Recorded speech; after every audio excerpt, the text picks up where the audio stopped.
This is The Competitive Edge, Episode 1. Welcome to The Competitive Edge. My name is Scott Britton, and I'm here to help you answer a question that we all have. How can I get an edge in my business and life? Each week, we're going to uncover how some of the most successful and inspiring entrepreneurs, entertainers, and thought leaders get an edge, so you too can reach your full potential. Thanks for tuning in today. Now let's get started. Hey, Scott Britton here. Welcome to the first episode of The Competitive Edge. First off, thanks for tuning in. I'm excited to tell you a bit more about the show right now before having a conversation with my buddy Ben about my personal journey up to this point. I started this podcast to uncover the answers to questions I've been asking myself for as long as I can remember. Questions like, how do the top performers and most successful people get a competitive edge? What are the specific things that they do differently that gets them the results that we all want? In this podcast, we'll be answering these questions by tapping into the minds of some of the most successful and inspiring entrepreneurs and thought leaders. My hope is that by revealing the 10x strategies of each guest, you will be able to think in new ways. And eventually, this type of extraordinary thinking will become commonplace so that you reach new levels of personal excellence with ease. Most of the episodes will feature a guest, but sometimes I'm going to sprinkle in a few where it'll just be me giving you strategies that are working for my life and business. When I started to record a few of these solo episodes, I realized that a lot of the ideas I wanted to share with you wouldn't actually require a full episode, but I still wanted to make sure you had access to them because I thought they might help you in your journey. This is why I created the Mindshare segment of the show. At the very end of each episode, I'll take a few minutes to share something that's on the top of my mind that I think will be useful to you. The mind shares I'll be sharing with you range from everything to meaty tactics that are pushing me forward, to opportunity gaps I recently discovered, and to even personal stories that I think will help accelerate your progress. So this should paint a picture of what's to come on the Competitive Edge. Right now, I want to bring on one of my best friends, Ben Altman, to dive deep into my journey, including what's worked, what's failed, and everything else in between.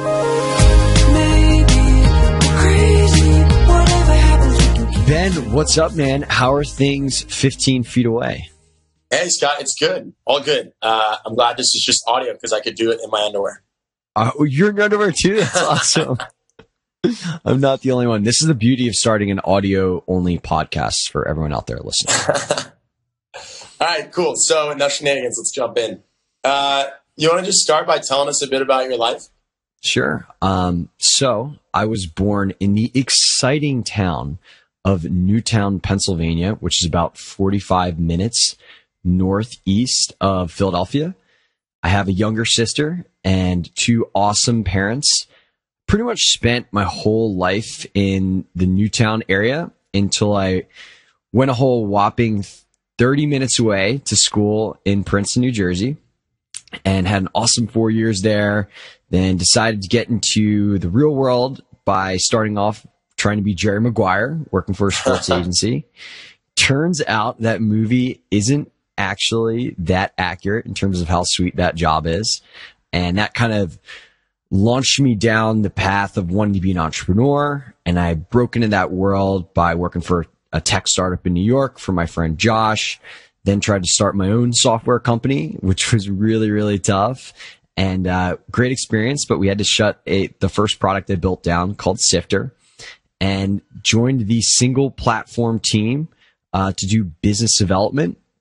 Had an amazing experience there. I was there for 2 years, and we ended up selling the company for $100 million, building out the largest publisher network of local enhanced business information on the web. And after we sold the company and I spent a little bit more time there, I left New York City to move to Brazil with you and go full time on my business. And I've been down here for coming up on 7 months. Awesome. Cool. So you've done a lot of stuff. I mean, there's a lot we could talk about. Good university, Jerry Maguire, $100 million, captain of the football team. I mean, there's a lot for us to touch on. Let's just start with how you got your edge in life. And since I don't think there's a ton of aspiring D1 college football players in the audience, let's talk business. So single platform, that's the place where you helped kind of build the business out. You told me before this call, you did 300 deals and you'd never really done anything like that before you started, right? What did you do that made you so good at it? Well, thanks, Ben. I don't think I'm all that good, but I can certainly tell you what worked. And just to give everybody a little bit more context, basically, single platform was a service that allowed local businesses like restaurants, spas, salons to enter in their information about their business that was displayed on listing sites, like their name, address, and phone number, their menu of products and services, photos, hours. Enter that in one place and have it distributed across all the sites and applications they were listed on. So everything from Yelp to Google Places to the nav systems of cars to apps on your iPhone like Urban Spoon or Foursquare. And we basically allowed them to control this information all at once and making those relationships with the publishers so that that information did appear on those sites and apps was my job. So now I'm going to get back to the question that you asked, Ben, and how were we able to get those deals, or what did I do that made it effective? Well, the first thing is I had some incredible mentors there. I think I was privileged enough to work for the best business development and sales guys in New York City. And they taught me everything that they knew. And I really had an opportunity to just kind of calibrate with the best, which helped me really accelerate my learning. And one of the mindsets that they taught me that I think I knew, but wasn't necessarily concrete in my mind in the way that I thought about my actions, was this whole idea that people do things for people they like. Ben, is that something that resonates with you? Yeah, I mean, obviously, I'll touch a lot on this when I come on, but that's the core of my business, is that being able to captivate people and being able to get people on your team is a big key to success in business, life, happiness, all that. So definitely resonates with me. Yeah. So, I always thought that getting a deal, getting a product, it's like, I just have to have a great product, great value pop, and that's all I need to be successful. In reality is every time I'm asking somebody to change the status quo in their business, they're basically making the decision of whether it's worth the risk to change, whether the upside of doing a deal with you or doing something for you is worth the risk of potentially putting themselves and their jobs and how they're viewed in the workplace in jeopardy. So I realized that the number one way to optimize this and to really get people to do things for you and change the status quo is to make them like you. And this just comes down to the fact that people are emotional decision makers. So very early in my interactions where a lot of people are taking notes on, how much revenue the company has during sales calls and who the other decision makers on and all that stuff, I was doing that, but I was also taking notes on the personal questions and asking the personal questions that helped me find things about that particular person. So by the end of the first call, I knew whether they had kids, what their names were, maybe their favorite sport teams, what types of hobbies and activities they would do. And in my dialogue following that conversation, and even sometimes preempting it by what I was able to find online, I would try to focus on conversational topics around those things than just focusing on getting a deal with this person. And trust me, there was a lot of hard data and reasons why somebody should work with us. But I think really massaging those personal elements of the relationship and doing things like sending videos and funny pictures and stuff that I knew that somebody would appreciate, it kind of separated me, I believe, from all the other people that were just trying to sell and get their business. Oh, totally. I mean, that's the thing, is that's not just for sales, right? For all the people on here who are like, oh, I'm not in sales, that doesn't apply to me. That is true of mentors. That's true of peers. That's true of people that work under you. That is building those relationships out in that way. That applies to every person listening to this. So I think that's great. Yeah. And I think people would probably want some more like concrete examples of stuff I did. Every single time I'd send a prospect an email, I just tried to make some element of delight in that particular email. So it could be the standard of what I'd say, and then maybe at the end I'd say like, P.S. Totally saw, let's say their favorite sports team was the Yankees. Totally saw the Yankees drop the ball last night. Can't believe Mariano Rivera is slipping like that. Whatever it is, something that they care about. Or I would take pictures of things that were going on in our office, like our development team working really hard in their little silo, and attach the picture at the end and say, P.S. It's crazy how hard these developers work. I can't imagine staring at a screen of black and green numbers all day. If I knew somebody thought developers had superpowers like I did. So just these type of things, in sending people gifts, giving people, again, one of the things that I really like to do is figure out what type of candy somebody liked, and maybe just send them a single bag of M&Ms. I mean, this is not a huge gift, but when somebody comes in the office one day and they see that somebody else has taken the time to get a bag of M&Ms and ship it to their office, that just offers somebody just a delightful experience that makes them want to be closer to you. Yeah, the point is you're getting out of the bucket of sales guy and into the bucket of Scott. Yeah. And every single time this person hops on a call with you or responds to an email with you, you want them to be excited about that, because guess what? 90% of the other people that are trying to win their business, they're not excited to talk to. Yeah. So I'd say that was huge. And the other one, man, and I know you appreciate this because this is a lot of what you do right now, is I started studying copywriting. Copywriting, if you're not familiar, is basically just writing in such a way that encourages people to take the action that you want them to take. So this could be clicking the buy button, submitting their email in a form, sharing content, replying to your email, whatever it is. But this is often a skill that is something only marketers focus on. And it's really interesting, I think, for business development and salespeople to focus on it. Because in today's world, so much of what our job entails as a biz dev or salesperson involves writing. So it's emails, cold emails, response emails, emails throughout a deal cycle. It's presentations, how you structure things, how you make them exciting, how you compose a pitch, what words you put on a page, and make sure to hover on that page when you're talking at the appropriate time in a slide share, like a screen share presentation. And copywriting for me really just allowed me to kind of get in the mindset of how I could use words to my advantage throughout all the different communication methods that I'd use to get people to take the action that I wanted to.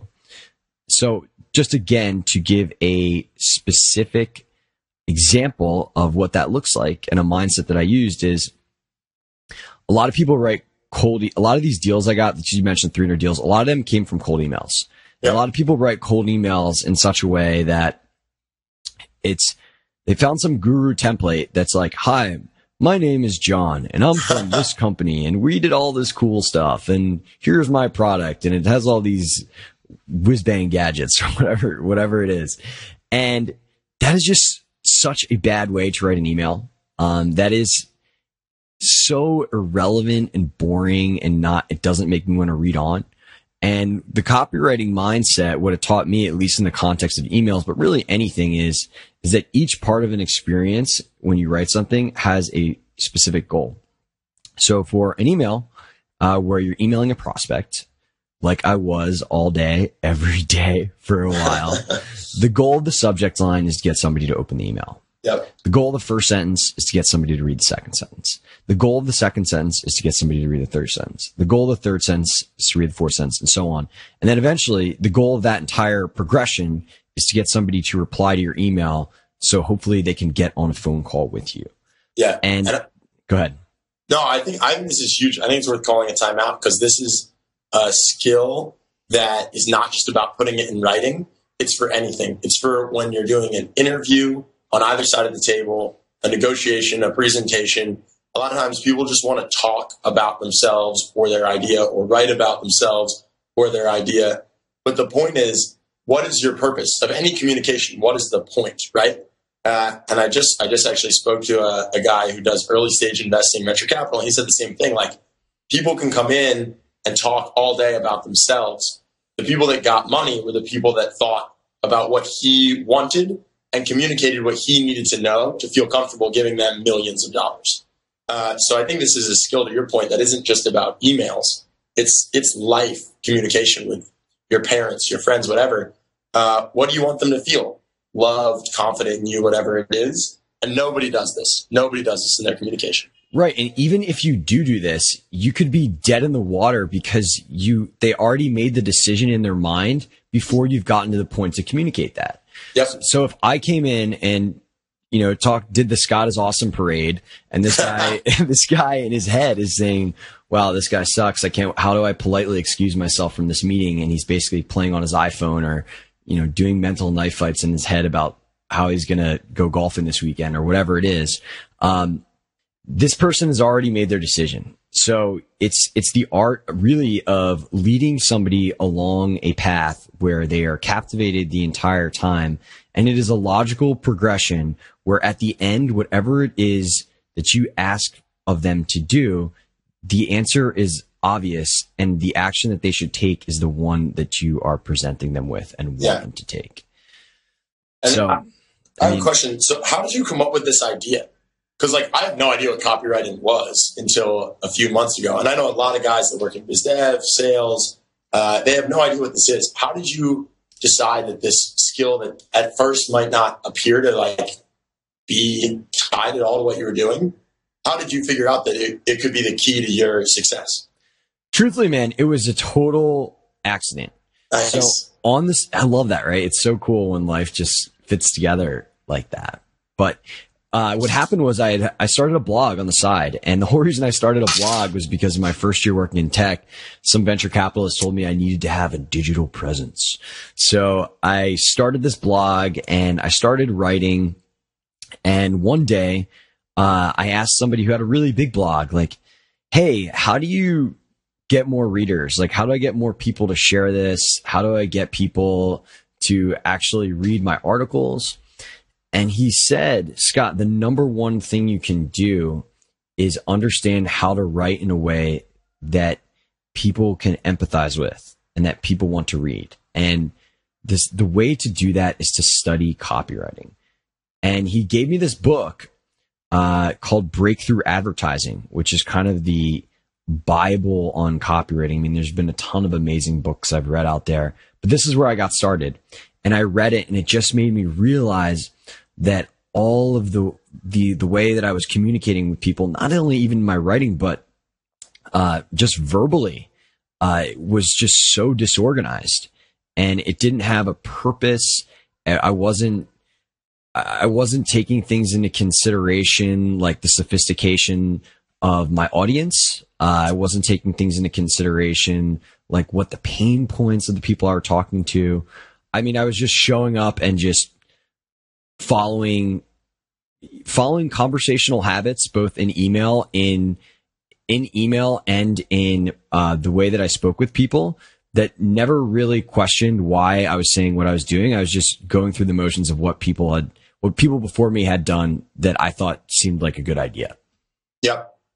Awesome. So I want to move on because I know that you've done a lot since Single Platform, but just to wrap up for the people that are listening, what are the big quick takeaways that you learned that you had at Single Platform that other people could use to get an edge in their life? Yeah. So real quick, I think anybody in business, anybody in the function of sales, marketing, business development, take some time and just get acquainted with copywriting. Even if you know just the high level principles, it will really offer a refreshing approach to how you communicate with people. I'd say the second thing that I touched upon was people do things for people they like. So there's all these activities that we do where it might not seem like there's like a direct return. So for example, me going on work and finding a YouTube video that is going to delight a potential prospect, and taking the 20 minutes to find a really good one might seem like a waste of time when you compare that to things like checking email, editing a presentation, going through a contract, whatever. But in reality, like, the currency of likability when you're trying to get people to do things for you is just so much higher than all these other things that we try to optimize for. So make sure you assign a lot of value to that and give yourself permission to do the things that are going to allow you to, build those really strong relationships that aren't just things that happen because you're doing a business deal with somebody. There are things that happen because you've made an investment of your time, energy, and emotions to connect with somebody. And that is just the strongest force that I think exists, is human connection. Totally. Absolutely. Yeah. And the truth is, it's not going to be the guy that has the most numbers in his pitch. It's going to be the guy that makes the best impression. And a huge part of that is the impression you make. And the other thing, another way to phrase what you're saying, you spent the time to give value to these people. You didn't make the whole conversation about what you wanted. I think that's super interesting. I'm obviously mentally biased because I'm just getting off of Adam Grant's book, Give and Take. But it just hits home with me. Like, you spent the time to give these people something of value to them. Fun, thoughtfulness, a connection that they really appreciated. That's why they wanted to buy from you. You know what? Can I pull a you right now and just do a quick timeout on that? So you mentioned this idea of, it's your show, Scott. You can do whatever you want. All right. I knew starting this was a good idea. You mentioned the idea of giving people fun. And I was actually having a conversation with my buddy Charlie Hone about this yesterday. As a matter of fact, he may or may not be coming on the podcast, but for those of you who know him. But anyways, spoiler. Fun is truthfully one of the most valuable currencies for building relationships that people don't take advantage of. When people read books like Never Eat Alone or Give and Take, they think, oh yeah, add value, expect nothing in return. Like, I'm going to give this person feedback. I'm going to, make introductions and all this professional stuff. But what really bonds you to somebody faster than anything else is an experience where there's a lot of fun in it. And one way to do that me and Charlie were talking about is play, because there's just such a wide scope of emotions involved with your interaction with that person that it's so hard to replicate the sense of connection that you feel with an email intro or providing feedback. It's not building relationships on the law of reciprocity where this person feels like they need to do something for you after you do something for them. It's based on a true connection and the fact that you have made their life better in an emotional way that they feel in their deepest feelings. And now I mean, we talk about some of the stuff that you've been able to do in your life, Ben, whether that's connecting with mentors or getting free bottle service at the nicest clubs in New York City. I mean, your currency for making this stuff happen has been bringing the fun, which a lot of people just never even consider. Totally. And to your point, it's never in the one for one mindset. I'm never like, I'm going to trade a half hour of fun and I'm going to get 3 minutes of mentorship, or I'm going to get $100 of bottle service. But you just walk around with a mindset of how do you make people feel good? This is part of my edge, I think, which we'll touch on when I come on. But how do I make people feel good? How do I make people feel happy? Everybody just wants to feel good, loved, happy, significant, right? And if you just do that enough times, random, amazing things happen, like mentors that blow your mind offer to help you, or people offer to give you free bottle service at a club because they want you around.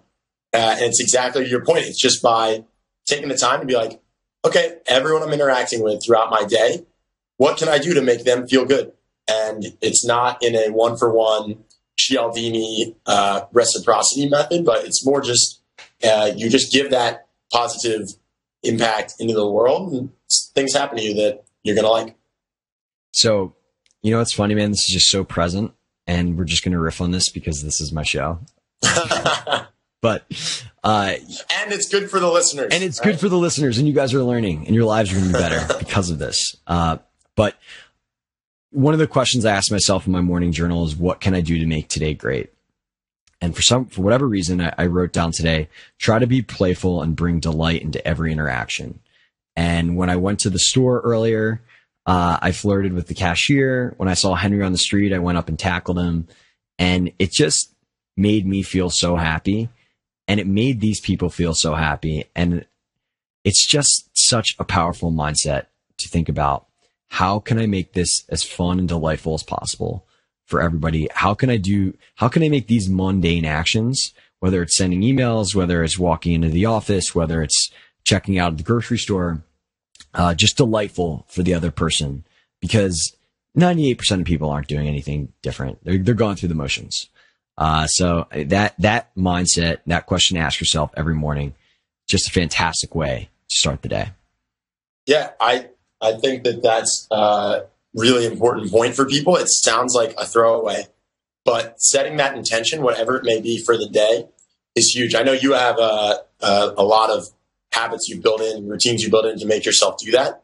And I want to touch on that later, but I've seen that in my own life as well. Like, if you just set the intention, okay, today I'm going to be doing what? Spending an hour with my parents, right? You don't want to be thinking about work the whole time. What is the point? The point is connect with your family, like enjoy your time with them. So you set that intention ahead of time, you're way more likely to experience what you want to out of that interaction. And then when you sit down for work, same thing. What is my intention here? It's not to be as busy as possible. What is it? Deliver the most values for your listeners.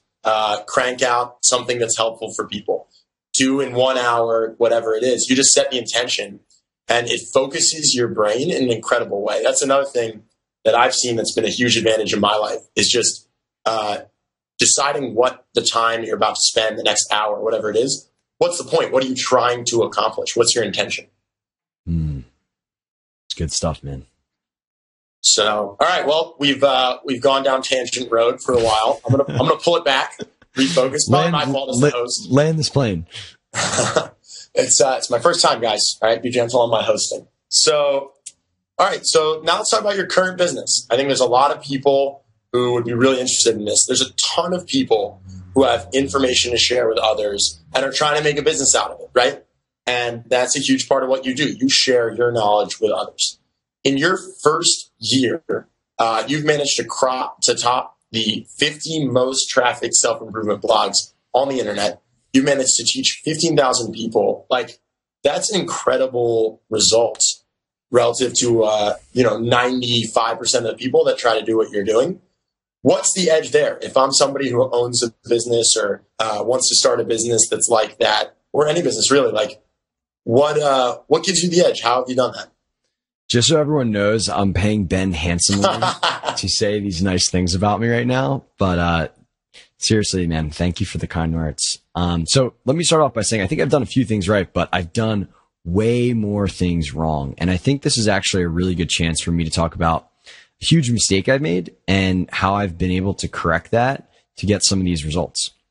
So when I first kind of started my business, which is basically teaching people how to do things that I go out and try to master, and then by creating the absolute best online training material for them. And these come in the form of usually videos, PDFs, some ebooks, but the bottom line is I go out, find something I want to master, then create the absolute best training for it and give it to the people that need it. And when I first started out trying to basically attract people to find this material by growing a blog, I just kept writing and writing and writing. And this was the way that I was going to grow my blog and then eventually grow a business where I could sell people stuff that wanted more advanced information than I was providing on my blog. And I couldn't understand why, even though I had so many blog posts and so much content, I had a way smaller business than a lot of people I wanted to emulate. And I realized that in terms of driving traffic and subsequently sales, it shouldn't be just right. The balance of my time needed to be 80% marketing and promotion of the content that I was creating, and 20% of my time actually creating it. And this is actually something that Derek Halpern taught me. And this was just a huge mindset shift for me, because it was basically like spend all this time writing and then just like click tweet and Facebook and stuff. Instead of spending way more time on actually getting it smartly, getting it into the hands of people that needed it. And I've just seen a much higher ROI on my time, because if you think about every time you create something like a piece of content, you have not squeezed the juice out of that until you've gotten it in the hands of every single person that could find it valuable. And there's a lot of people on there with internet. There's a lot of people out there with internet access. So your job, until there's until there's diminishing returns to your efforts, is to really focus it on getting in all those people's hands. And you do that by getting the content to these people where they're already hanging out. And we can talk about more tactical strategies, how to do that in another episode. But if we want to really get meta here, when it came to the promotion part for both my courses and a content, a huge part of that is asking people to do things for you and getting comfortable with asking people for help. And for example, like in my courses on one of the sites that I host them on Udemy, a huge part of my ability to be successful is to get ratings and reviews. And a huge part of that process initially is asking people to give you those ratings and reviews after you give them the course for free. And if they find value, please rate or review this. When I started out, I was afraid of annoying anyone. I didn't want to bother people. I didn't want to ask for their help because it just didn't feel comfortable with me. But I started to realize that I wasn't going to make the progress that I wanted to if I didn't start asking people for help, and that in reality, like, all of these people wanted to help me. There's no reason why they didn't if they were somebody that I had provided value to, was in my network. So it was time to start asking the people around me that I know could lift me up for their help. So I now have this practice that I think has been super crucial to my success. I keep a spreadsheet of all the people I know and encounter that are willing to help me. So these are people that are close friends, colleagues, people that I've done favors for, people that I know just get a lot of value out of the things that I create. And every time I launch a course or have a piece of content that I think a particular individual on this list would find value in and can reciprocally help me out, I email them and I ask for their help. I ask for their help promoting it. I ask for their help sending it to friends. I ask for their help with the review, tweeting it, upvoting it, whatever it is. And I've just gotten really comfortable with asking people for things. Mm-hmm. I actually have a series of questions that I ask myself every 2 weeks. And one of the questions that I ask myself every week actually on there is, what is my focus this week? Who can I ask for help with this particular objective? And I go straight to that spreadsheet because I've organized these people. So I don't have to, so there's not as much friction to actually going and finding that person for help. And for me, that has just been a huge advantage, for really helping me create things and spread them rapidly. I think that's awesome. I actually can't believe I didn't know that. I'm stealing that for sure. I don't keep a spreadsheet like that, and I should, because the truth is, people do want to help you. I will say also, as somebody who I hope is on that spreadsheet, if not, I better be. Ben, I'm going to let you in a little secret. You're on the spreadsheet. Nice. Yes. But no, I'll say, like, I think as far as other people, okay, what does this mean for me? How can I get that edge? I feel like our relationship is not based on you asking me for things. You give as much as you take, for sure. And you've been super helpful in a ton of ways. And I bet if you went through that list, it's the same for everybody. So that list isn't a give me, get me, do me, buy me, come help me list. It's like, okay, who are the people that you keep top of mind? to help each other, right? Rising tide rises all ships. That's a quote that you say all the time. I think that's an important point because honestly, like, I didn't feel like I was on a list that you blasted out to constantly ask for help, because I feel like you also are always helping me. So that's probably where the edge comes from. Yeah, totally. I guess it sounds kind of crass now that I think about it, that I have this list of favor askers. But in reality, like, my goal and the most important thing to me in my life is to lift other people up. And it is to help create abundance in my own life and in all the people's lives that I care about. And for me, this is just an opportunity, or just a tool that I use to stay organized with people that I know have the same mission of helping the people that they care about have the most rewarding and abundant life possible.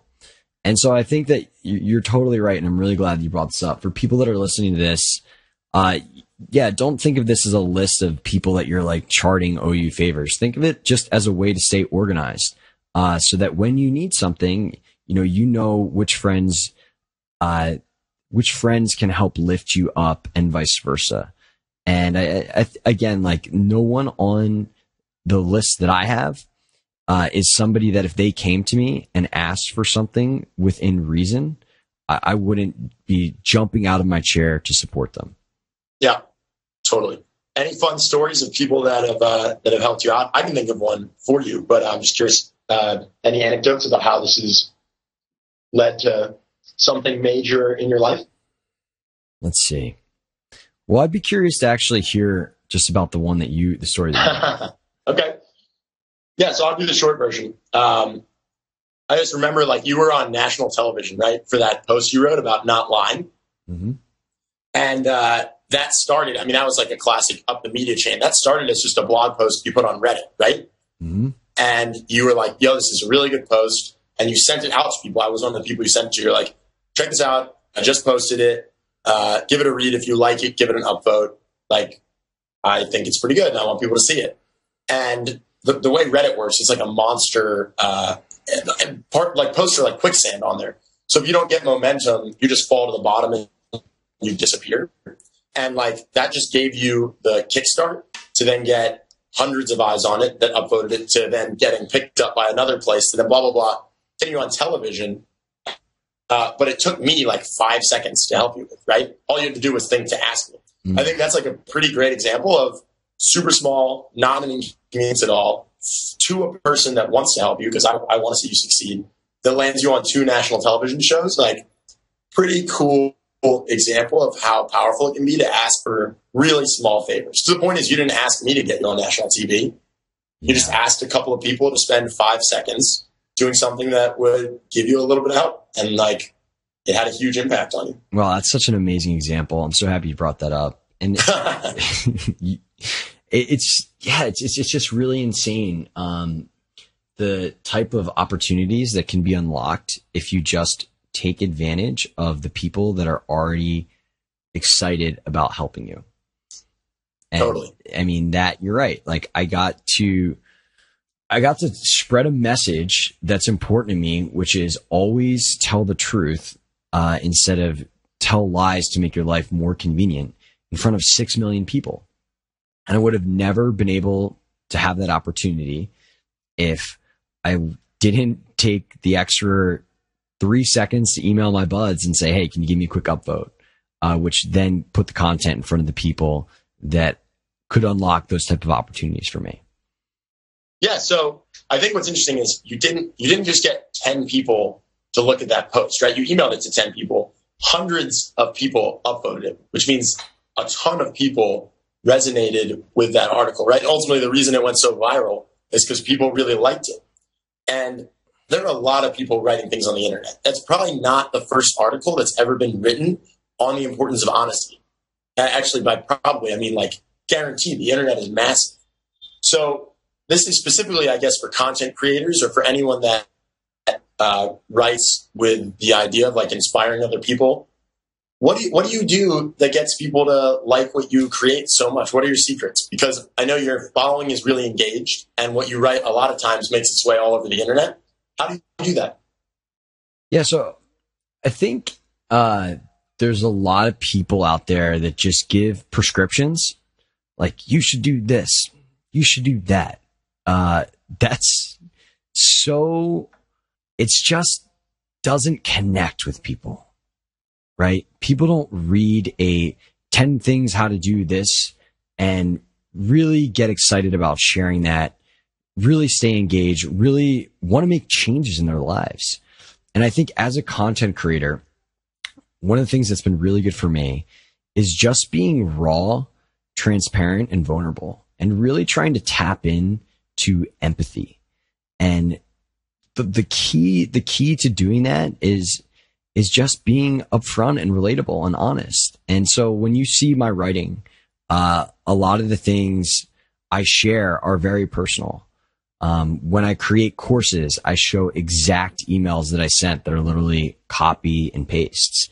I try the way to build relationships with readers is to let them into your lives. And this is something that was very counterintuitive to me, because when I started off, I thought the name of the game was to show your best and hide the rest, and not necessarily tell people, how you were feeling, not talk about your failures, not give the real deal, kind of like we're trying to do with this podcast. And that type of content just doesn't connect with people. Which makes it ineffective. So the more real story, the more transparent view, the more authentic you can be in everything you create, the easier it's going to be to connect with people, which is going to make them more likely to read it, more likely to want to share it, more likely to want to have a lasting relationship with you. So what I would tell existing content creators, aspiring content creators, is take a look at whatever you're writing about, and how can you create something that taps into what other people might be feeling or experiencing, if they were in that same position. And that can literally be as simple as, if you're describing a how-to, adding something in there like, look, I know you might be frustrated about this one particular part. God knows I was. Something as simple as that. When people read it, they'll say, wow, this person understands me. This isn't as easy as it looks. And because of that, they're more likely to take your advice, connect with you. So just think of the words raw, transparent, authentic, and you will produce content that connects better with your audience. Well, that now begs me to ask the question, Scott.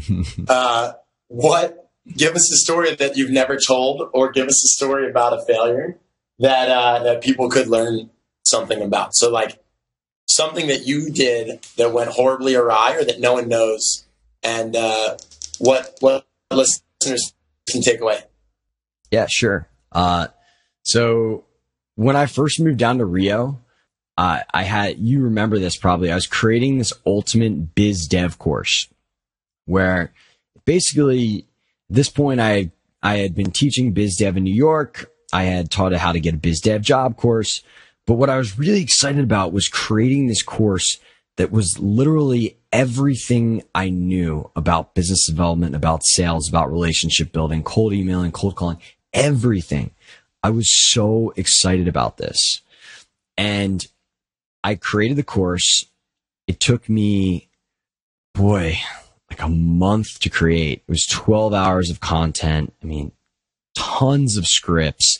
I truthfully that was a stressed out month too. Yeah, because what happened was I pre-sold the course, which means I wasn't going to create it unless I got 10 people to buy it. And I got like 6 people to buy it at $500. And I was like, well, I want to create it anyways. This is just going to give me peace of mind. And yeah, I just didn't realize how hard it was to sell $500 product. And I ultimately, I only sold 6 people on the pre-sale. I've sold a bunch after, like not as many as I'd like. And I've realized a lot of tough lessons, but For me, like that was a really big blow for me, and a hard thing for me to understand, because this was literally, and I promise I'm not like promoting this right now. This was literally, years of my life condensed into 6 hours, and what I think is seriously the best business development training that exists out there for anybody who wants to do startup biz dev. And yet I could only convince less than 20 people to buy it. And I know that there's 20 people out there that want a shortcut, of 2 year, a shortcut of learning this stuff, instead of taking 2 years. And before you even take 2 years, convincing the absolute best, that they should mentor them. So, that was just like a really tough experience for me, because I spent a month of time and I realized that I just am really terrible at selling the online marketer way. I'm good at selling in person over the phone, like selling these like sales pages and email launch funnels and all this stuff. I was really bad at that, and it's still something that I'm working on right now. And it's been an interesting challenge, but, for me, I mean, that's something I've never told anybody. I've never told anybody that I worked really hard on this thing, and I think it was amazing. And ultimately I didn't do a great job selling it. And I didn't get the return on it that I wanted to. Well, the good news is, if you listen to this again and decide you don't want to include that story, you can just cut it. No, we're going to keep it. We get real here. We get real and raw. Good. I'm glad. Also, for everyone listening, I totally dropped that as a surprise on Scott. He did not know that was coming. So, keep you on your toes, buddy. Good. I like it. All right. Last question. We've run long. It's been fun. I just want to take it away from work for a second. Just say, like, away from the desk, what do you do that helps you get your edge? What do you find useful? I mean, you are one of the happiest, most productive people that I know. What do you do in life? What routines do you have that I can steal, that listeners can steal, that's going to help them get more done, be happier, whatever it is? Yeah, sure. It's good to know that I come off as a happy guy, because I am. I'd say the biggest thing, and this has been like a thing that I've done over the past year, is just creating a regular review process of my entire life, and making sure that I'm leading my life, not just in my business, but in literally all areas of my life, in a way that is in alignment with the things that I want to accomplish, the people that I want to keep happy, and the people that I want to bring into my life. So I keep this series of questions. It's literally a 2 hour, it's a 2-page document, and it takes me probably about 3 hours to complete it. It's more or less a journaling exercise, but it just asks me like all the really tough questions, that make me think about and evaluate whether I'm leading my life in the way that I want to. And that's actually honestly how this podcast started. One of the questions was, are you doing things in your business, to make it slightly better? Are you doing things that are going to lead to next level growth? Mm-hmm. And at the time I was like tweaking email funnels and writing a longer autoresponder series and all this stuff that's like so not 80-20. And I just like read that question probably like 3 or 4 weeks ago. I was like, no, I'm not. I need to do something. I need to write a book that I've been wanting to be writing. I need to start a podcast. I need to do something bigger. And the truth of the matter is that the way our brain works is that we only focus on what we choose to focus on is determined by the questions that we ask ourselves.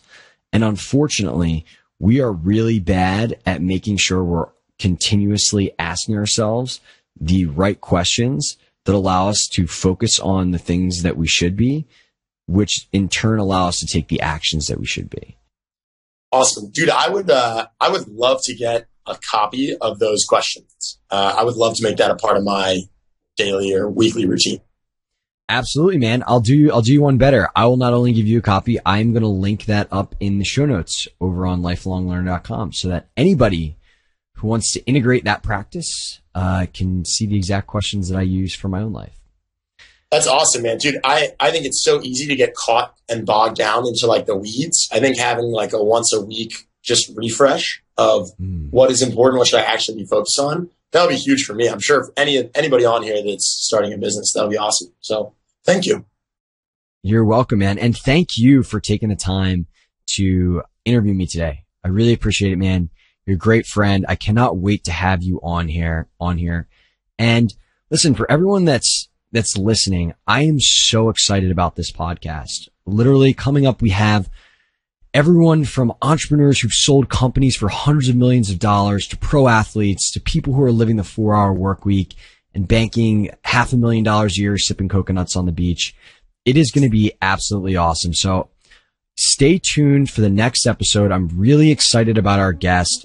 Make sure that you subscribe to this podcast on iTunes if you found it useful. And if you could go over, give us a rating, hopefully a 5-star review, that would be so meaningful. Thanks again for tuning in, and I will see you soon.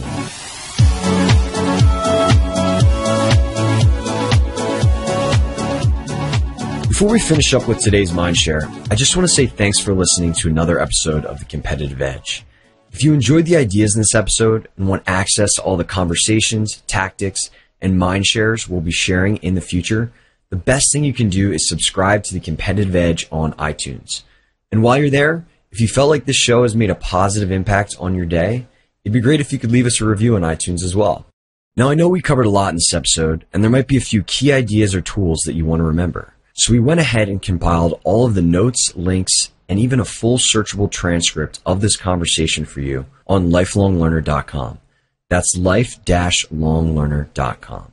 I also want to give you the details on a cool contest I'm running right now at lifelonglearner.com/fun. By entering the contest, you'll have a chance to win everything from Amazon gift cards to a free month of having your very own dedicated virtual assistant to an opportunity to come and hang out with me and my buds for a few days where we'll teach you how to create your very own passive income stream. To enter this contest and learn more about everything we're giving away, head on over to lifelonglearner.com/fun. And now, let's dive into today's Mindshare.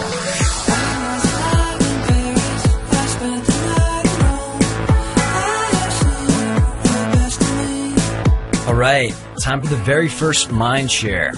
So I want to be honest with you guys. When I started this podcast, or really decided that I was going to start this podcast, I was nervous. I'd never done audio before. There's a lot of people out there who already do this really well. I'd now be throwing my hat in the ring up beside them. And I was afraid that I was going to make mistakes because there's a lot of new stuff here for me. And I think that mistakes are something that really hold us back in our fear and avoidance of them. And recently I had a few things happen to me that really left me with an empowering insight that's going to allow me to hopefully pursue my desires with a higher sense of urgency and take advantage of more opportunities because I'm not worried about making mistakes. So in the past 2 weeks, I've torn my hamstring in a football game because I didn't stretch well enough before the game.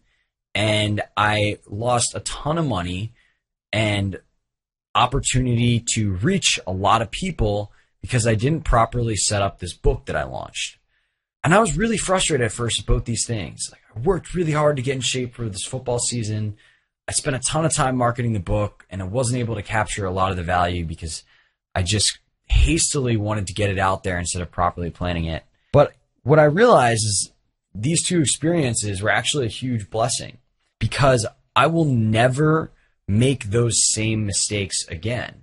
And so every book or product that I launch after this, every physical activity where I'm going to be sprinting, I'm not going to make the same mistakes that I made this time around that are now causing me to live in this like suboptimal state or deal with these repercussions that are less than ideal.